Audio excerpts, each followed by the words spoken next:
Kumaran sir, can you share your screen, sir, please? Yes, sir. Now I will.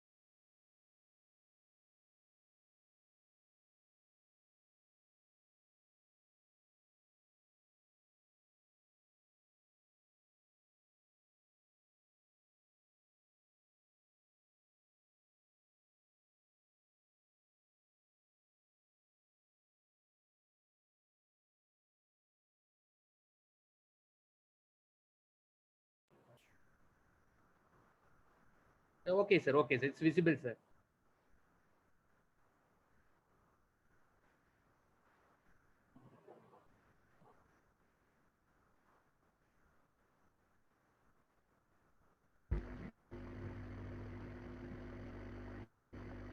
Yeah, sir. Now we can go ahead. Yeah. Okay, sir. Okay. Thank you.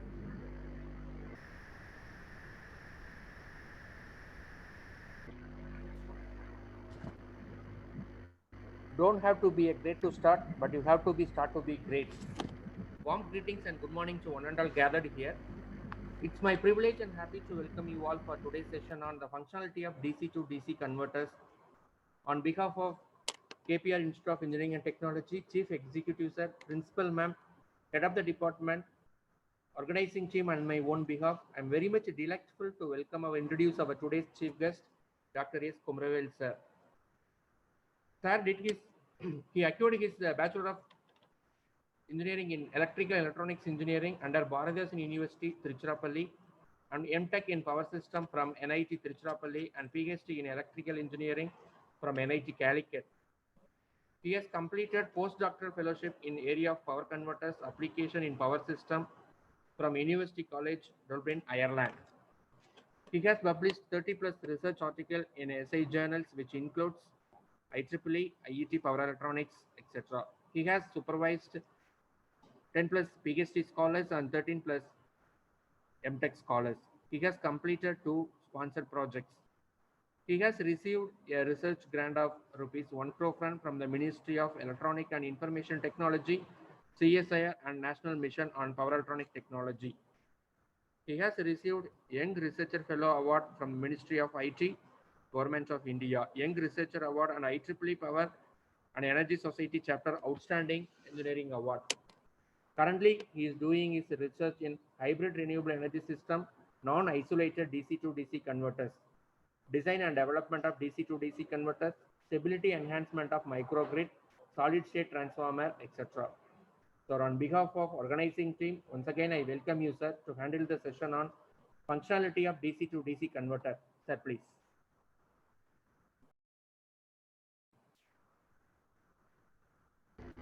So, very good morning to all of you. Thank you very much, sir, for your nice introduction. So, may I know, sir, how interest of participants are they from electrical engineering or? So, may I know about the audience? Yeah, mixed category, sir. Mixed category. Okay.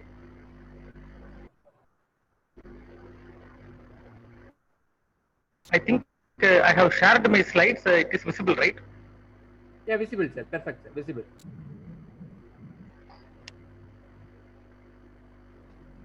Okay. I think old date. So,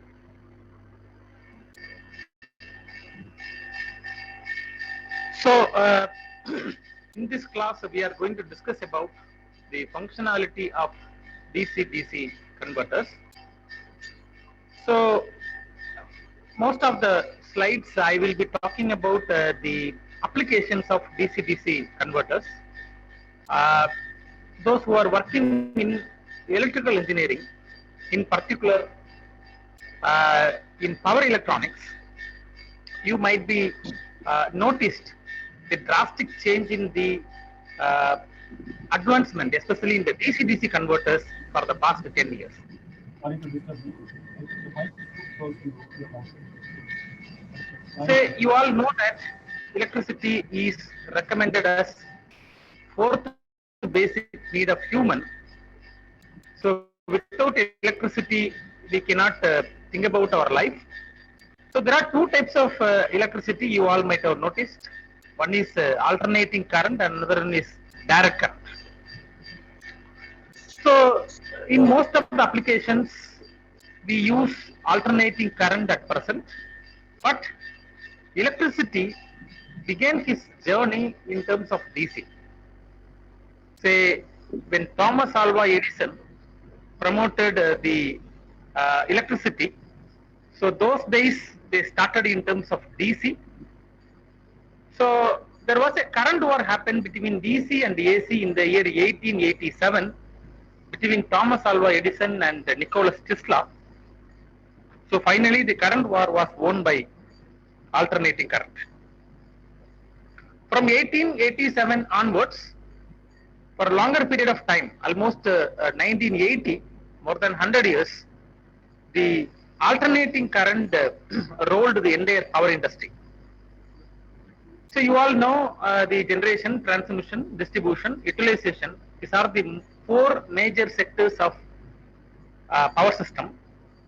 So the generated electricity in terms of AC, transmitted in terms of AC, then distributed also in terms of AC, finally utilized in terms of AC.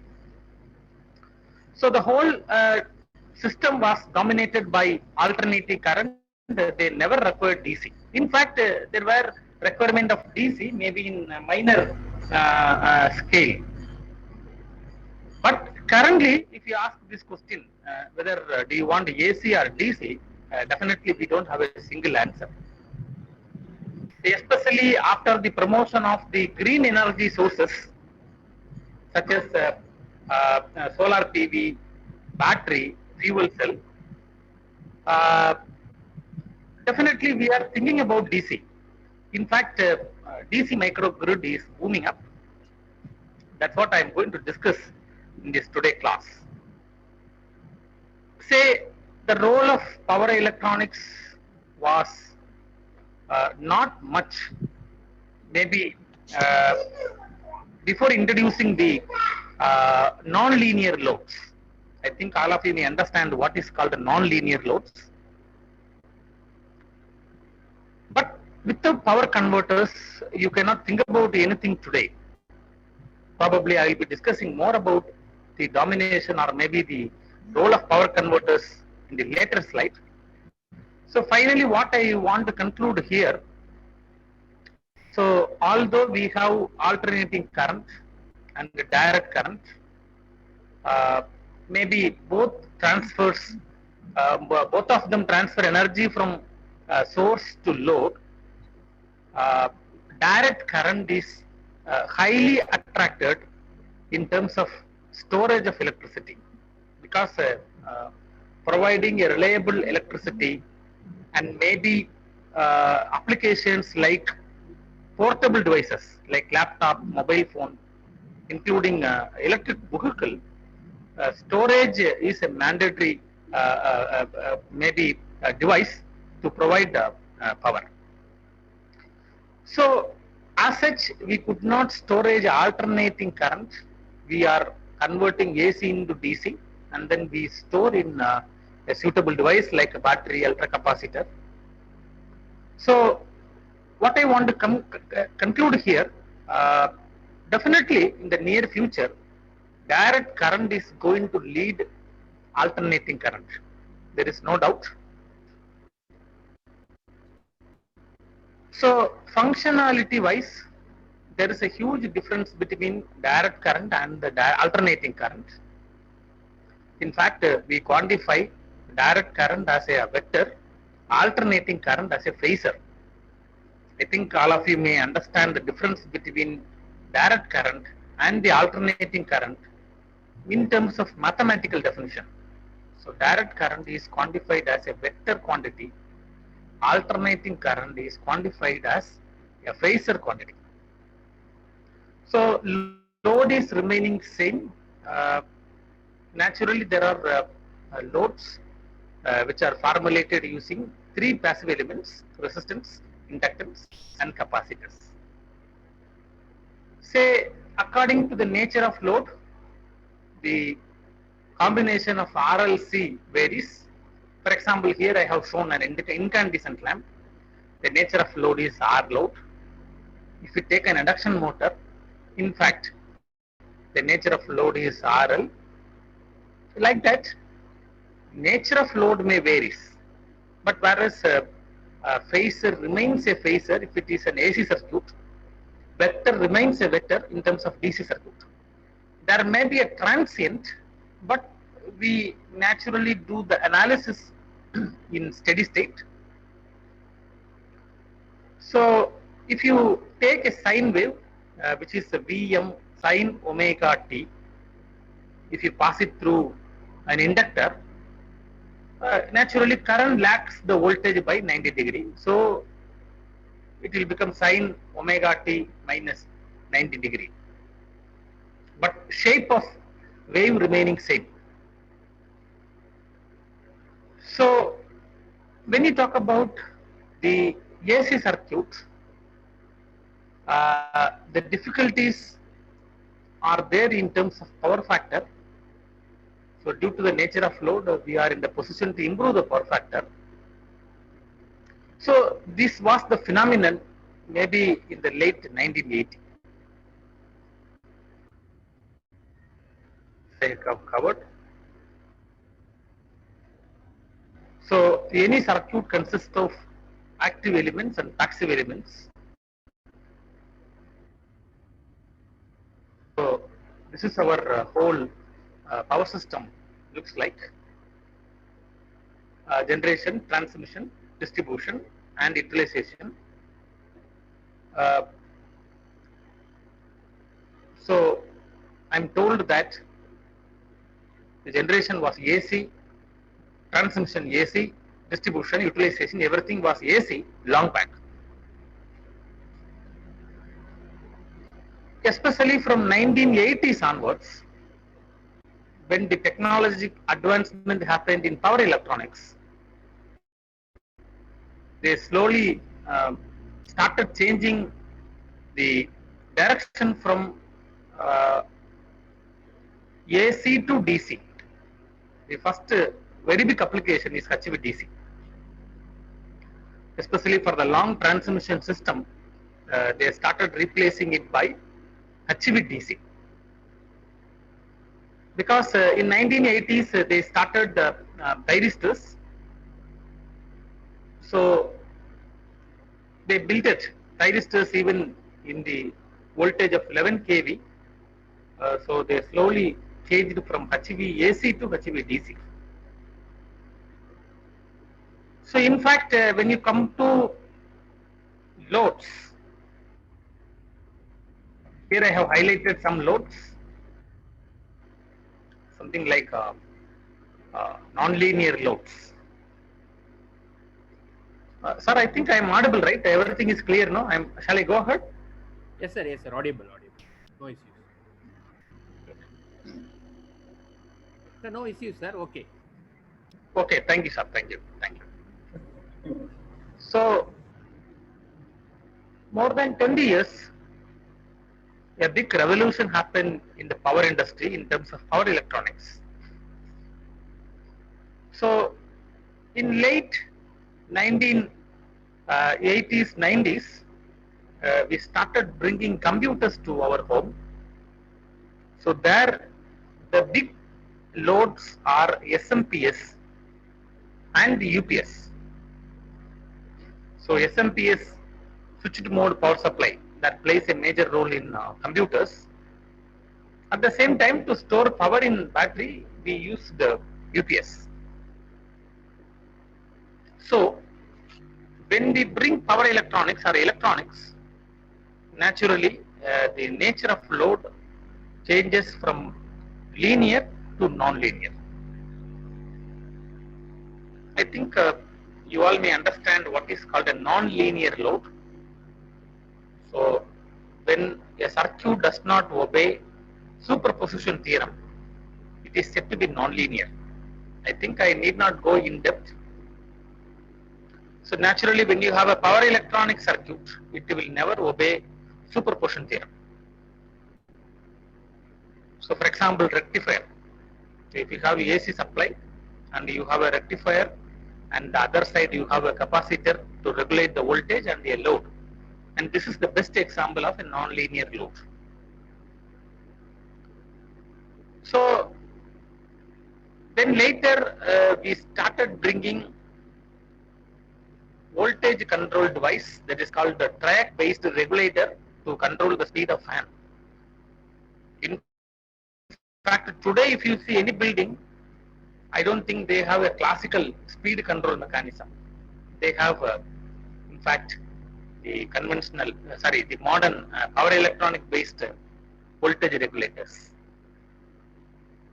So 10 years before we started speaking about CFL lamp, today everywhere we use LED lamps because they are highly energy efficient. So if you see LED lamps, by default there is a small power converter. So what finally I would like to conclude here, the whole distribution system becomes power electronics. You take any load today, not only in domestic, you can go to industries. So more than 80% electricity is being consumed by electric drives in industries. If you go to any big industry, they have definitely motors.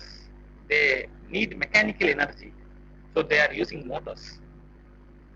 So these electricities are being utilized in the form of motors to produce mechanical.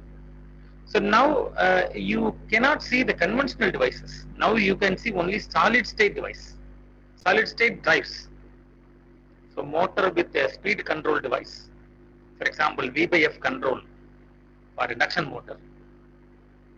So like that in industry also a big revolution happened and everything became power electronics in the distribution system. In fact, in generation also, especially for the past 20 years, people promote solar PV, which produces electricity in terms of DC. By default, we need a converter to produce into AC. You can take other devices like wind or maybe a fuel cell or storage devices like battery. Definitely there are converters. So generation become power electronics, distribution become power electronics. In fact, we use custom power devices and fax controllers. That is also power electronics. I think you all know what is called fax devices, flexible AC transmission. That is an alternative technology to HVDC. In fact, if you use HVDC, you have to completely replace AC system by HVDC line. But whereas in fax devices, what are all the problems this HVAC face, that alone resolved by using suitable power converters. For example, STATCOM, which is nothing but a reactive compensator. Suppose if you want to regulate both real power as well as reactive power, you can go ahead with UPFC. So again, there are power electronics in the transmission system. So now there is a big technology is going ahead in terms of transformer technology. So whenever we teach UG students, I think first power device which we introduce to the students is the transformer. I think we teach this in third semester, I hope. So rather understanding induction motors and other complex AC machines, understanding of transformer is very simple for the students. That's why we introduce transformers. We have a primary winding, we have a secondary winding. We have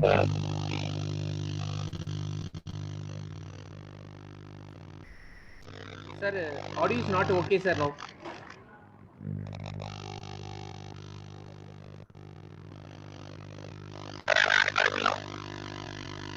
Sir, no, it is not okay, sir.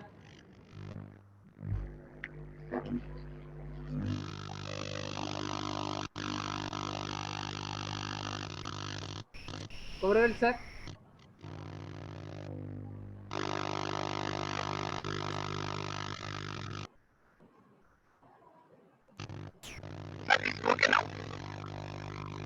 Sir, it's not okay, sir. Still having noise, sir.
sir, I think now I am all right now.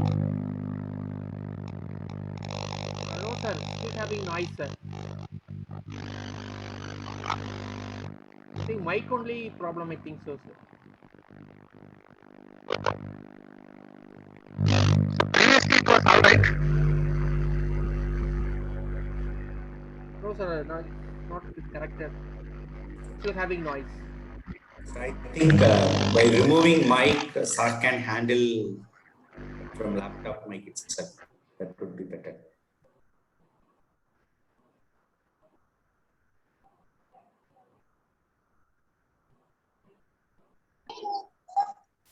Very good.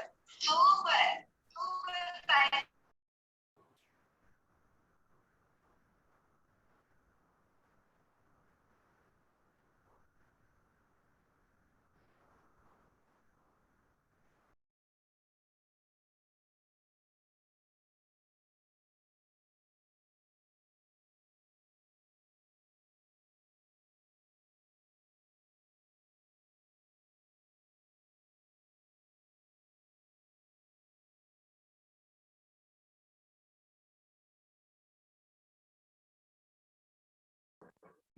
Sir, now I have connected through mobile phone. I think it is audible, right?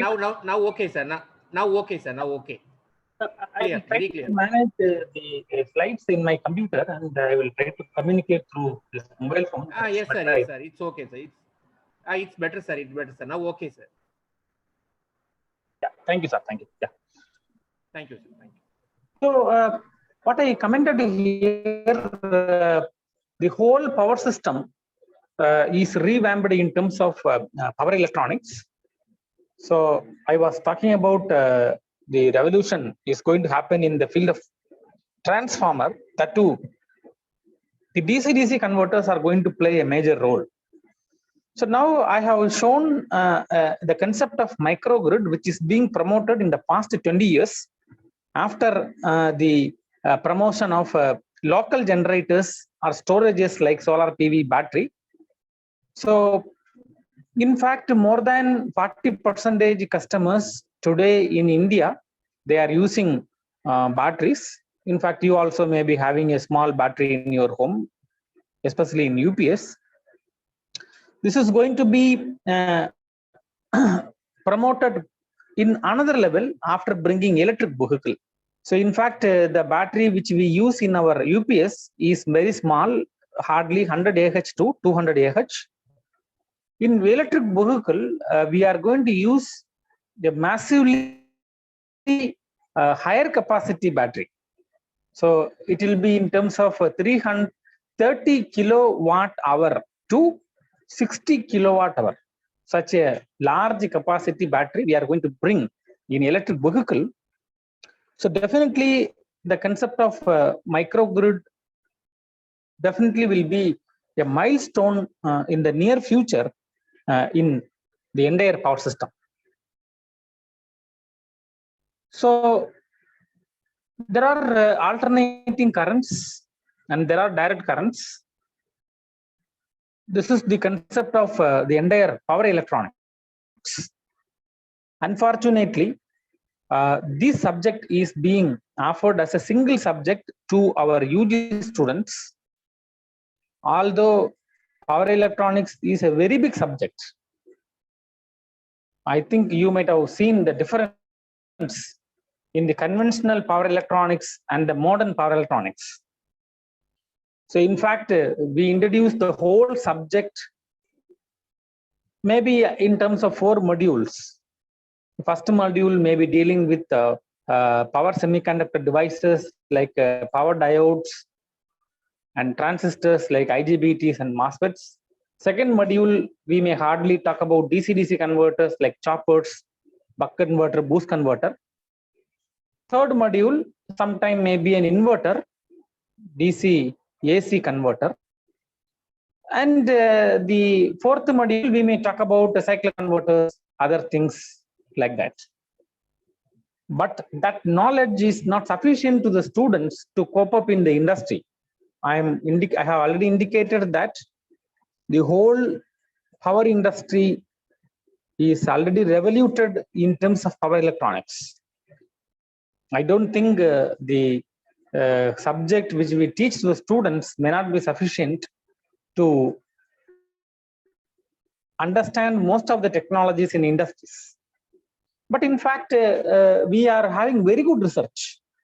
I have already informed you that if you take standard transactions like IEEE power electronics or IEEE transactions on industrial electronics, so more than 40 papers, 40% papers you can notice only in DC-DC converters. There are journals regularly publishing papers only in power electronics. I think I have informed separate transaction in power electronics, IET power electronics, like that there are journals. So now we are moving to the DC-DC converter.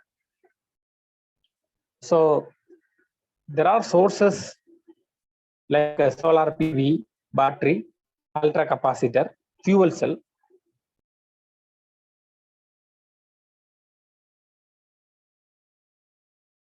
Energy sources. So when we integrate these sources like battery, solar PV, ultra capacitor, fuel cell, without power electronics, we cannot integrate. So a role of DC-DC converter is major in integrating these devices. But whereas when you go to load, there are different DC loads. For example, LED lamp. So LED lamp is the best example of a DC load, lighting load. So today, most of the loads are being changed into, the lighting loads are changed into LED lights. They are perfectly a DC load. Similarly, electric vehicle, it is another type of DC load. So if you see the devices like a mobile phone, laptop, they are belongs to DC category. So what I want to convey here, the source is also DC, load is also DC. So why don't you directly integrate? What is the necessity of a converter here? Because the characteristics of source is different and the load is different. So although you have a solar PV and battery, you cannot directly charge because the charging characteristics and the discharging characteristics of battery is highly dissimilar compared to the characteristics of solar PV. So definitely you need some power conditioning devices. It varies according to the application. So the DC-DC converters, they are really playing a major role in integrating the energy source and a load. So naturally there are two types of DC-DC converters. One is called isolated and another one is called non-isolated. I think all of you may know about what is called isolated and non-isolated. So this is the best example of an isolated DC-DC converter. Although this is called a DC-DC converter, it is not a pure DC-DC converter. In fact, there is a high frequency AC. Here you can see the left hand side there is a DC source. The right hand side there is another DC source. In between there is a transformer, but that is a high frequency transformer that is dealing with AC. Left hand side there is an inverter, right hand side there is a rectifier. This is a bidirectional converter. It is often called as a DAB, dual active bridge converter technically. So AC is converted into high frequency AC, sorry, DC is converted into high frequency AC and then isolation is provided. Then this high frequency AC is converted into DC. So this is one type of isolated DC-DC converter where the isolation is provided in AC. There is another type of isolated DC-DC converter. Why don't you provide isolation in DC itself? So why do you convert this AC into DC, sorry, DC into AC and then you provide isolation? So why don't you directly provide isolation in DC, right? So no need of all such a high number of switches. Here you can see 4 switches in the left hand side, 4 switches in the right hand side. There are 8 switches we are using in the DAB, dual active bridge converter. So if you provide the isolation in DC itself, only one switch is sufficient, right? I think all of you may remember a converter called flyback converter, right? I don't have a circuit diagram here, so you can note down and later you can verify. There is a converter called a flyback converter.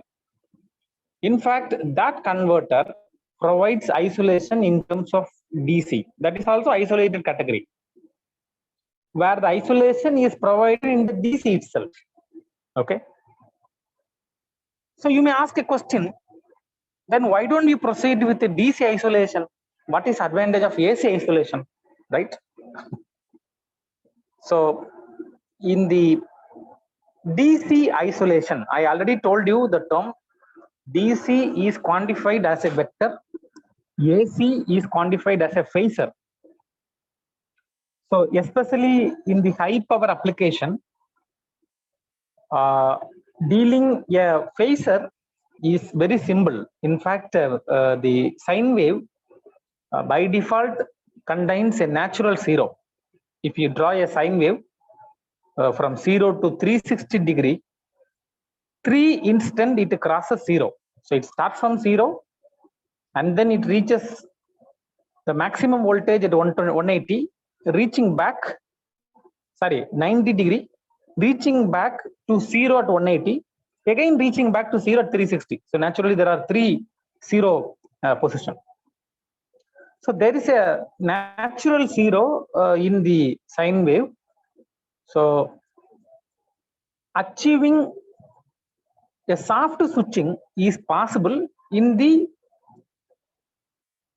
AC device, AC supply. In fact, VM sin omega t.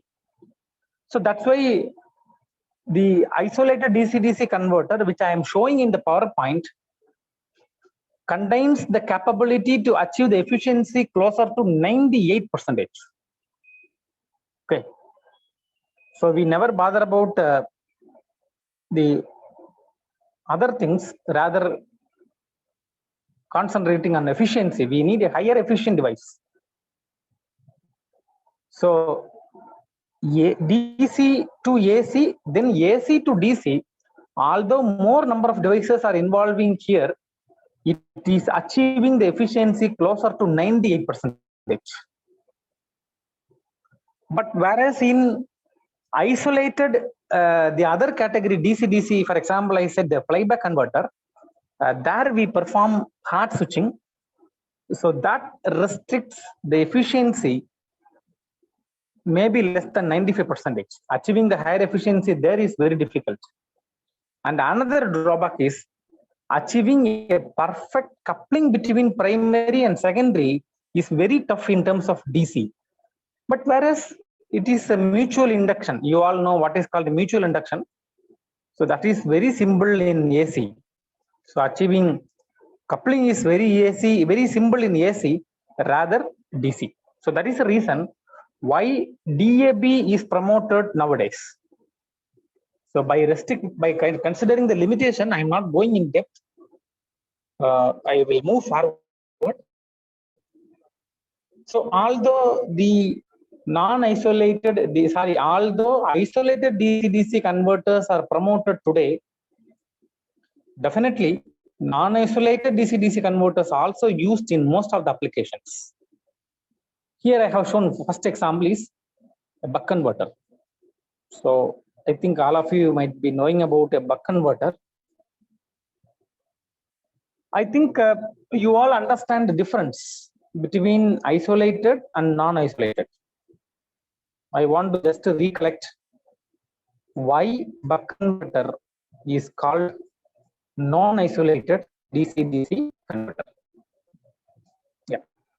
So here I have shown a simple boost converter. So you can see in the right hand side, there is a load. Left hand side, there is a source. So when you see the negative terminal of the load and the negative terminal of the source, both are directly connected.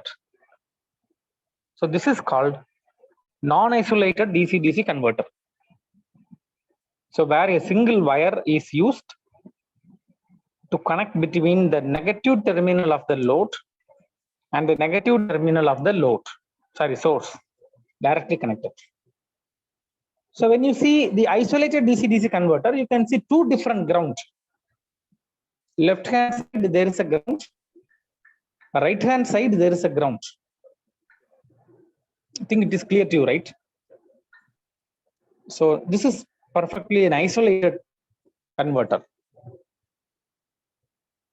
So there are several advantages of this isolated DC-DC converter, especially in electric vehicle, solar PV integration. The isolated DC-DC converters are promoted. We are not supposed to use non-isolated DC-DC converter in electric vehicle as well as in solar PV application. So basically when we start the research, we forget about the fundamentals. So why I am telling you, there was a PhD thesis. They were talking about performance improvement of a grid connected solar PV system was the title of the thesis. this candidate, this researcher, completely talks about a boost converter. See, there is a solar PV system, and there is a buck boost converter. There is an inverter, and that inverter is connected to the grid. So here, what is a basic violation? In grid connected solar PV system, as per the IEEE standard, we are supposed to provide isolation. We are supposed to provide isolation. In the whole PhD thesis, they never mentioned about isolation.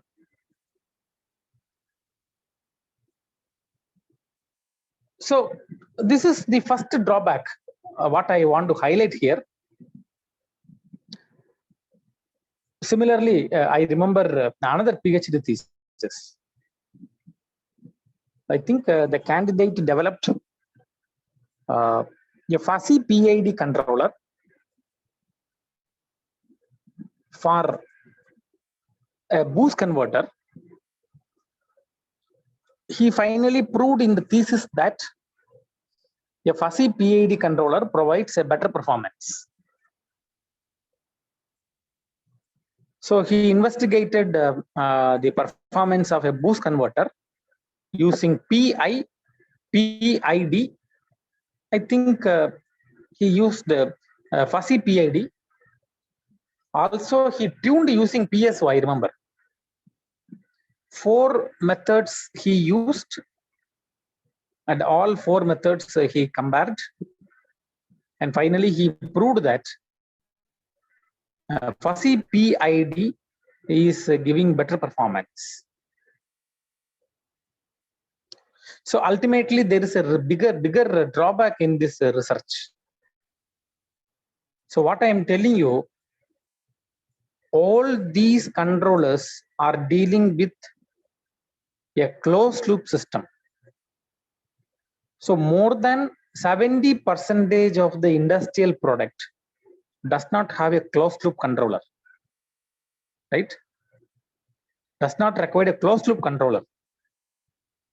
Definitely, if you prefer a closed loop system, there may be an agenda. There may be a single objective. So that objective definitely helps to understand the problem about the industry. So when you try to design a closed loop system, there are different agendas we have.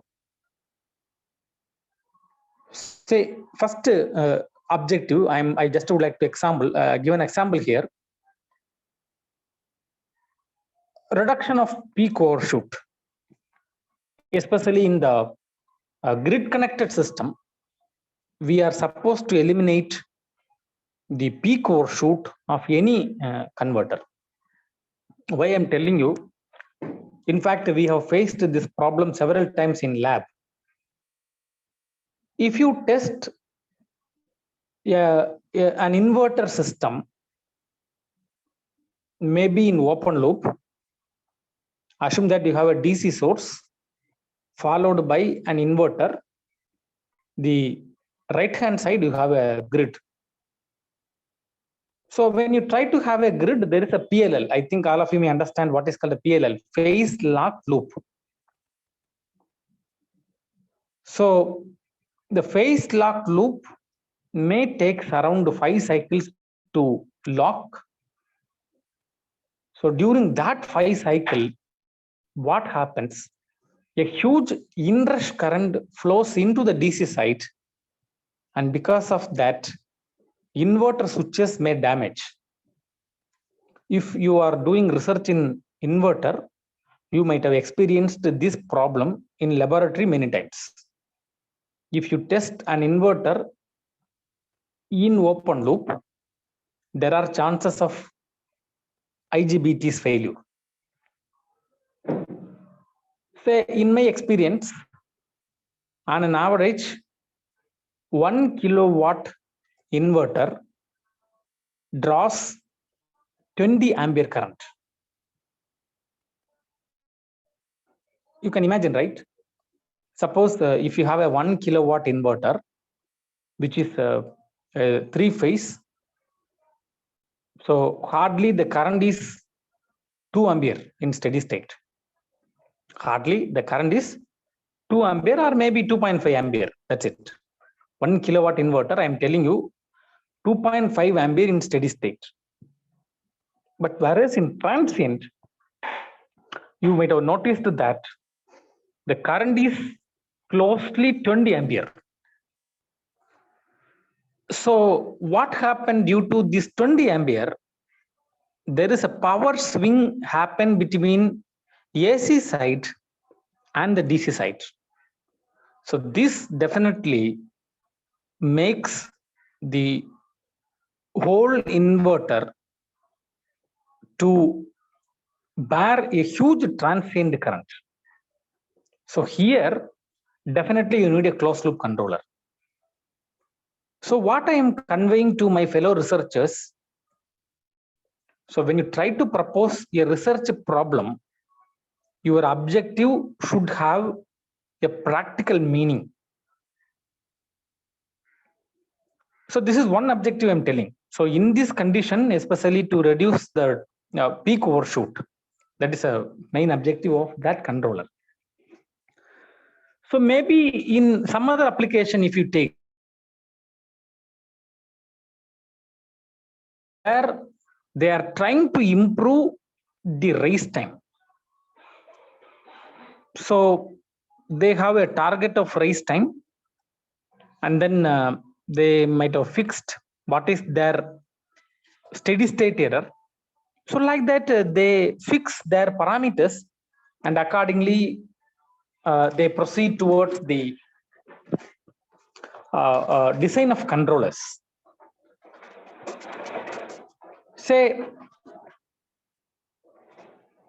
the design of controllers purely based on the application. So although PI controllers are used in every DC-DC converter or any converter, every PID controller has its own specification.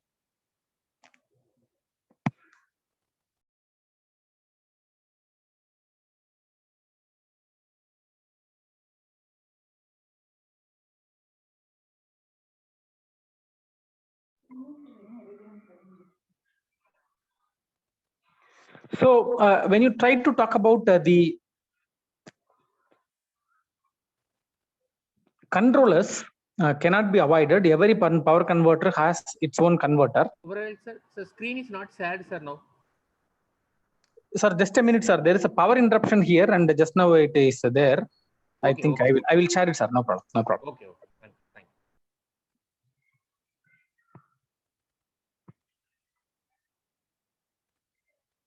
you. Yeah. So what I want to convey here, every controller has its own specific objective. So though we have a PID controller, so one PI controller may not be suitable to other application.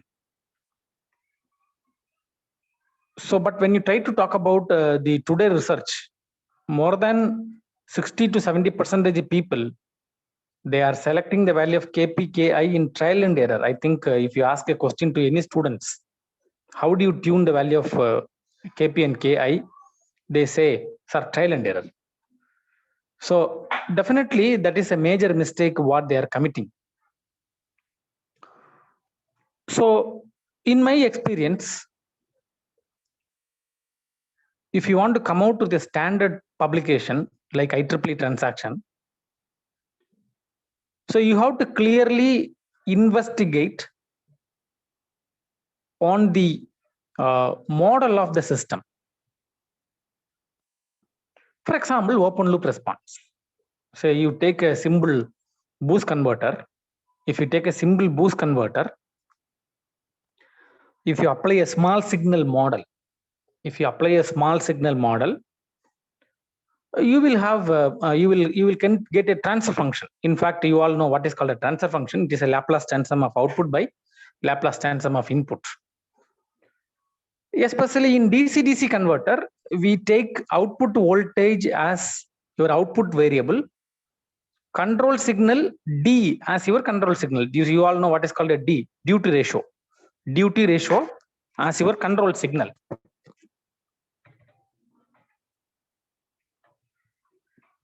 So when you talk about this V0 by D, that is called the interested transfer function, V0 by D, where V0 is your output parameter and D is your control parameter.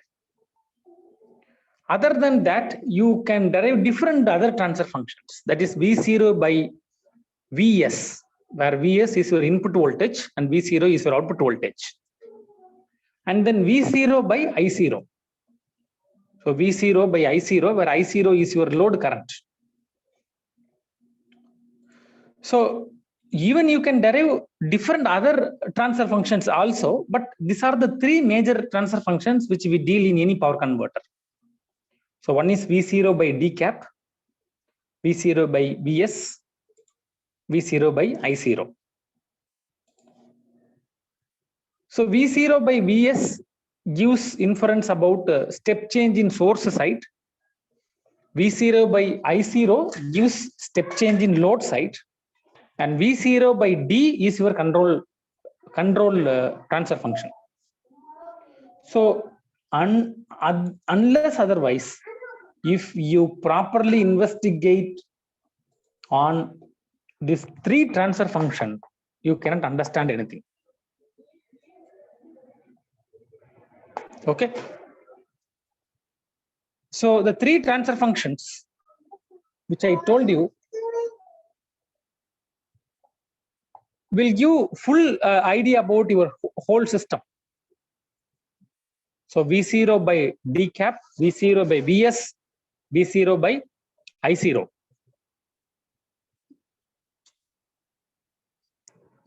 I think you all familiar with a non-minimal phase system. I think I may be going in depth. In fact, if you see IEEE transaction, even today, people are publishing paper in boost converter. So we may think that boost converter is a very old technology. No research is happening. Nothing like that. Even today, people are publishing paper in boost converter, buck converter. I know there is a professor in IIT Delhi. He is Professor Veerachari. Even today, he is publishing IEEE transaction on industrial electronics in boost converter. I think if you have free time, you can look into his website. You can see some of his recent publications. You don't think that research means it should start with maybe in the latest title. It is not like that. Even you can do research in the very old topic. But how do you approach the problem is the biggest question in the field of research. There are enough problems which is to be addressed yet in boost converter itself. Because boost converter has variety of applications in most of the industrial products.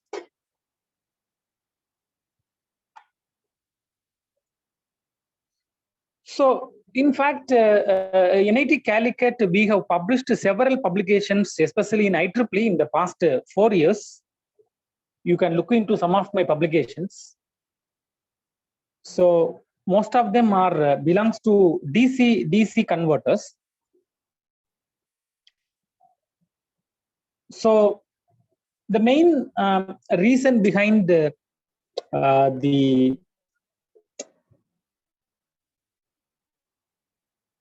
acceptance of the paper on the application. So when you try to do your research in DC so that is definitely playing a major role in deciding the acceptance of your paper.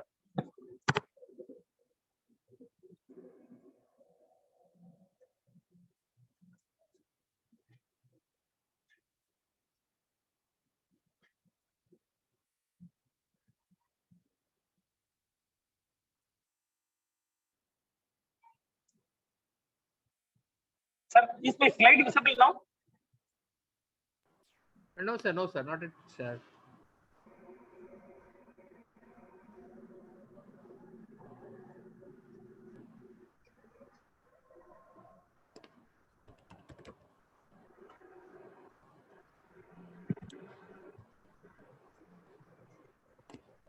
So I think you need to log in the laptop, sir. We are having only one login from mobile.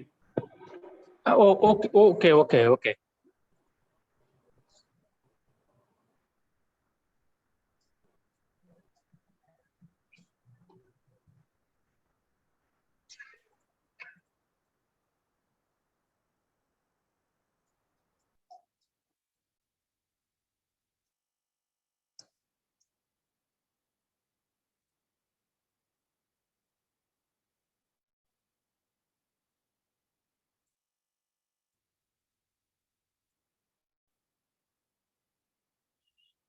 Sir, now you please check it, sir.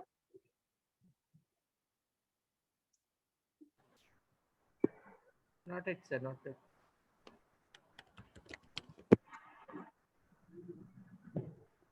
Not at login, sir.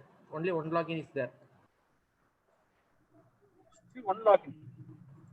Yeah. Now it's coming, sir. Okay, sir. Yeah, please provide the permission to share my screen. Yeah, it is coming. We are providing.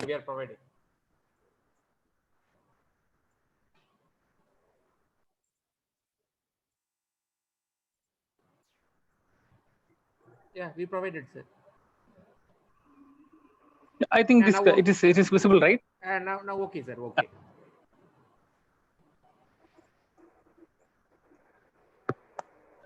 So the DC-DC converters which I have promoted now. So for example, if you see here, a conventional DC-DC converter, the major limitation is its gain. So for example, if you have a solar PV system, we recommend to integrate at 48 volt. And in the AC side, if you are integrating three-phase grid of 400 volt or 440 volt, naturally you have to provide 800 volt output voltage. So if you convert 48 volt to 800 volt, hardly the gain is 16 times the input voltage. So if you use conventional boost converter, you cannot provide this much gain. So there are a lot of research papers are being published in the past more than 15 years in this area called as high gain DC-DC converters. So here you can see there is a gain improvement. So here you can see that there is a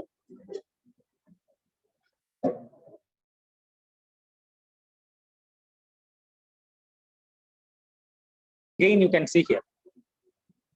So one aspect they are using conventional boost converter which achieves the gain of approximately 5 at 80% duty ratio. You can see the right hand side I am using boost SL, that is a switched inductor based boost converter that achieves the gain approximately 10 times or 9 times the input voltage. 9 times the input voltage, that is the main advantage. Say there are several papers we have published with a gain of 2 plus d by 1 minus d whole square. That is a kind of quadratic boost converter in industrial electronics recently. So every high gain DC-DC converter, they contains an objective to improve the voltage gain. So one aspect we are trying to improve the voltage gain, whereas in the other aspect we are trying to reduce the component count. So here simply I can compare here. The boost converter, there are 4 components used: one inductor, one switch, one diode, and one capacitor. Whereas in switched inductor, you can see 2 inductor, 3 diodes, and 1 switch, 1 capacitor. Say boost converter, they use 4 components, whereas in the switched inductor, there are 7 components. So 2 inductors, 1 capacitor, so 3 devices, and 3 diodes, 6 plus 1 switch, 7 devices. So you may understand, if you use 4 devices and parallelly use 7 devices, which is giving more efficiency? Definitely the converter which has 4 components. So if you try to improve voltage gain, at the same time component count increases. In the bottom circuit you can see here you can see, so there are 2 inductors, 2 switches and 1 diode and 1 capacitor. Voltage gain is remaining same. Here how many components they are using? So 2, 4, 5, 6. So here there are 7 components, here only 6 components. But what is a major drawback in the bottom circuit? In the top circuit they use only 1 switch, and the bottom circuit they use 2 switches. So you may understand the difficulties in handling 2 switches. So 1 switch means 1 control signal and 1 driver circuit. If you have 2 switches, 2 control signal, 2 driver circuit and 2 snubber circuit. So where the complexity increases? In the bottom circuit. This itself is a very big research problem. Even today there are many people, they are publishing papers in this area. This is called high gain DC-DC converter. And these high gain DC-DC converters are having plenty of applications in the industry. So one application which I am highlighting here on high gain DC-DC converter. Here you can see in the left hand side there is a solar PV. And there is a DC-DC boost converter. There is an inverter followed by a transformer. So here there is a low voltage side and there is a high voltage side. And the low voltage side is connected with the DC-DC converter and the inverter, which is naturally working on 48 voltage. That 48 voltage DC is converted into approximately 48 volt AC, and then they are using a step-up transformer to boost up 48 voltage into 440 volt, almost 10 times the transformation ratio. Say when you use 1 kilowatt 48 bar 440 volt AC transformer, the size is very, very high. It is bulk in the overall system is very bulky, and moreover, the volume of the weight of the transformer is very, very huge, and also cost involvement. So these are the 3 research problems which we have focused by proposing a novel high gain DC-DC converter. You can see one transformer is going to be replaced using a high gain DC-DC converter. That is a research outcome which I am highlighting here. Say, what is a major objective in the proposed DC-DC converter is to improve the gain, at the same time improving the efficiency. These are the 2 ultimate objective of the proposed DC-DC converter. Say, you can think about how can we improve the efficiency, at the same time how can we achieve the high voltage gain. These are the 2 major challenges. I think almost by considering the time, I'm not going to this in depth. You can download this paper from Industrial Electronics and you can look into the detailed study. Say, we have published another paper on IEEE transaction on emerging and selected topics in power electronics on the solid state transformer, which I am highlighting long back. Say, you might have noticed that there is a high frequency inverter and there is a high frequency rectifier. In between, we provide isolation. The previous one, which I talk about, non-isolated category, and these I am talking about isolated category. So here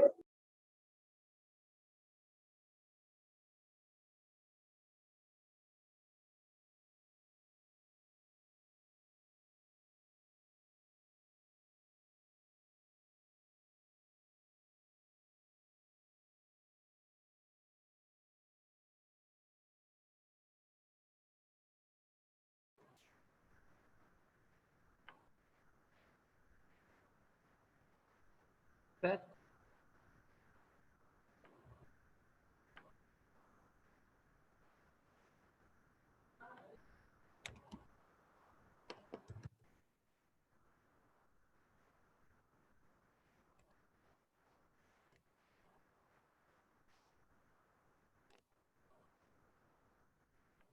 Who else, sir?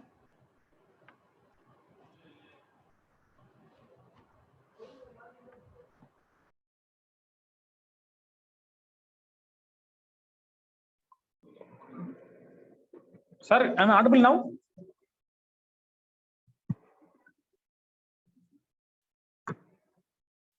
Yes, sir, you are audible. So this is belongs to the isolated category. Even now, there are a lot of research work is going on in this area. So this is the hardware results. You can look into that. So I already told you, every converter has a controller. These controllers, there are different objectives.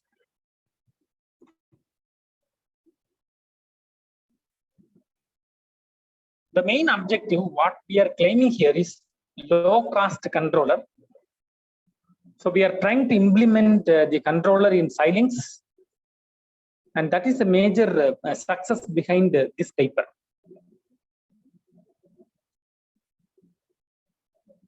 Say, I think almost I have covered up most of the things. So according, I don't know, electric vehicle I thought of covering, but anyhow, by considering the time, I am let me stop it here. And according to your interest, I will proceed. Yeah. So today class we discussed about the DC-DC converters. So I told you research is taking place in two aspects nowadays. One is in topological aspect, another one in control aspect.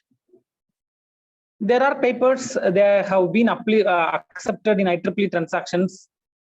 If you have novel minor, maybe incremental contribution in the converter topology and a closed loop controller. So like that also there are papers are being accepted. So what I am kindly conveying here, if you try to pursue research in DC-DC converter, try to be systematic. So try to infer more about the converter in transient and try to analyze the open loop response and then try to understand the closed loop response. Definitely the nature of acceptance may be more. So in fact, I would like to show one of the recently published paper to you.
Sir, please permit me to share the screen. It is not, I could not share the screen now. Sir, already in co-host only, sir. So you can do, sir. I think it is disabled, sir. I think now it is to this paper. Yes, sir. Yes, sir. Yeah. So this paper was published already in IEEE transaction on energy conversion recently. You can see this is the converter which we have been proposed on the N stage high gain DC-DC converter. So the major outcome what we have promoted here is this.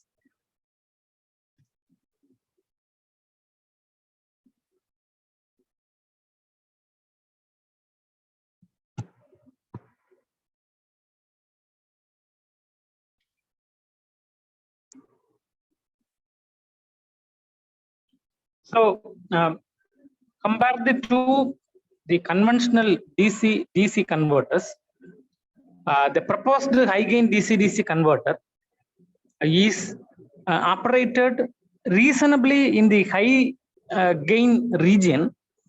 At the same time, you might have noticed here, the efficiency of the proposed DC-DC converter is drastically improved. And this is one of the major outcome what we have shown in this paper. At the same time, when you try to see the losses, I told you if you propose a technology, it should contain a specific objective, and the main objective here is to reduce the losses. So here the converter losses drastically. Here you can see the comparison chart, which highlights the reduction of losses. So n equal to 1 means that is a basic topology. N is equal to 2 is a add-on topology. You can see the loss is drastically reduced here compared to the conventional topology. So like that, when you try to write a paper, you are supposed to promote what is the highlight of your paper. So definitely, if you try to project that portion in most of the technical content, definitely the acceptance will be more. Here you can see the comparison. As per the comparison, you can see it is producing more voltage gain. That is a main outcome which we have highlighted. And you can see number of switches and its voltage stress. That is also less in the given bar chart. And this is the one which I would like to highlight. You can see how we have highlighted the transfer functions. You can see the 3 transfer functions which we have highlighted. And we have analyzed how the response of the system in terms of pole zero. You can see if you download the paper, full paper, you can understand how we have highlighted the response of the whole transfer function about the system. In fact, this is also a non-minimal phase system. You can notice that there is a 0 that is coming under in the right hand side. You can see S minus that is coming under in the right hand side. So by considering the time, I am not looking into this in detail. So like that, you can look into some of your papers so that it gives much attraction to the reviewers. So finally speaking, how we are going to attract the reviewers? That is a first question when you communicate a paper. So I have only shared one part of my research. Even for me, several papers are being rejected even after second revision, which is highly painful. So don't worry. I think in the given time of 1.5 hours, almost 2 hours, I have tried my level best, and I have shared some of my research aspect in DC-DC converters. So thank you to KPR College of Engineering and Technology for giving me an opportunity to share some of my research expertise on DC-DC converters. So you please try to refer some of my publications recent in DC-DC converters. And later stage, if you write a paper, please cite some of my papers. So thank you for your opportunity and the patience listening to entire participants. Thank you all of you. If you have any questions, I will clarify. Yeah.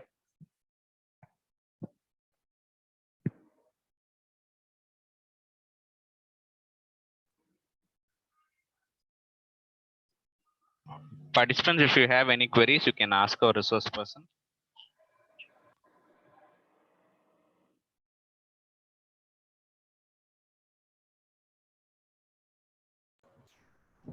Sir, I am having one common question, sir.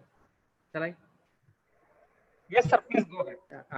As a researcher, as an academician, as a researcher, we are implementing a number of topologies. So, what about the real-time implication to EV technology or some other of DC to DC converters? What is the real-time application? Whether the vendors are inviting the new topology, or still they are stick on with the conventional technologies? Sir? Any clarification, please? Sir, could you please repeat your question? As a researcher and as an academician, we are making so a number of topologies, DC to DC converter topologies. Whether the EV technology vendors are inviting our technology, or still they are stick on with the old technology, conventional technology like that. Sir, when you try to talk about a new topology, so first question, what is your objective in that new topology? In fact, we have also communicated several transactions, and finally it is being rejected by telling that there is an incremental contribution. So the reason behind that one, that type of comments are, in fact, we communicated recently a paper to a transaction, and there are 16 components we have used. Say there are conventional topologies where they were using 12 components and achieving the reasonable gain. So although we have used more components, the gain what we are producing may not have more practical implication. As you told, in electric vehicle, hardly the DC voltage is 48, and the AC voltage side, the equivalent DC voltage is 800 volt. There are enough matured topology available to produce 800 voltage from 48 volt. In that research problem, your objective is to increase the efficiency, not to increase the gain. So whenever you derive a new topology, try to concentrate on improving the efficiency. Say, for example, in the conventional topology, if they have the efficiency of 96%, if you achieve 97%, definitely every company will come to you. So your objective is to improve the efficiency. You can propose any new topology, there is no problem in that. But the objective of the new topology is to improve the efficiency. Definitely any industry will accept your research. I think I have answered your question, sir. Yes, sir. Yes, sir. Sir, transaction wise, it's okay, sir. What about practical application? Whether EV mobility sector, whether they are accepting our topology still, or still they are stick on with conventional topology, sir? Sir, when we talk about industry, the adaptation of new technology may be slow in phase, because any industry, they are highly bothered about the cost and the market. If you try to change a technology immediately, there are chances of failure. Industry will never take risk in terms of product. Say, if you try to propose an alternative technology, rather the old technology, if the experts convinced in terms of the energy density as well as reliability of the product, definitely they will agree your technology. So they need these two things. One is the higher in power density, another one in terms of reliability. I told you there are, for example, you take a boost converter, only 4 devices. So the probability of failure is only 4 factorial. So if you try to take other device, maybe seven components, the probability of failure is more. Say the probability of failure of any one component out of 4 is lesser compared to any one component from 7. I think you may agree with me, right? Yes, sir. Yes, sir. Yeah. So they only bother about the reliability of the product. If you go ahead with the 4 components, they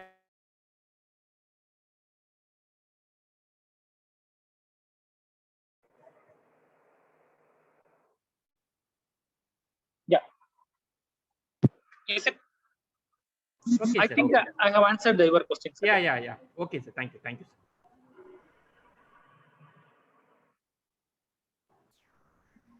Participants, if you have any queries and interact with the resource person.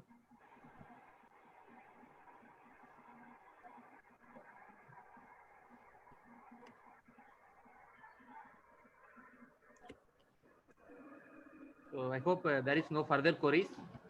So token of appreciation brings out the excellence with us. So with this delightful occasion on behalf of management and organizing team, I express my sincere gratitude to our today's resource person, Dr. S. Kumraveli sir from NIT, who shared his wide research experience towards the topology of DC to DC converters and practical implication and challenges what he's facing due to application wise. So thank you so much, sir, for sharing your wide research experience in this right occasion. So thank you so much, sir. Thank you once again. Thank you, sir. Thank you very much for your opportunity. Yeah. Okay. Thank you. Thank you all the participants for your patient listening. Thank you.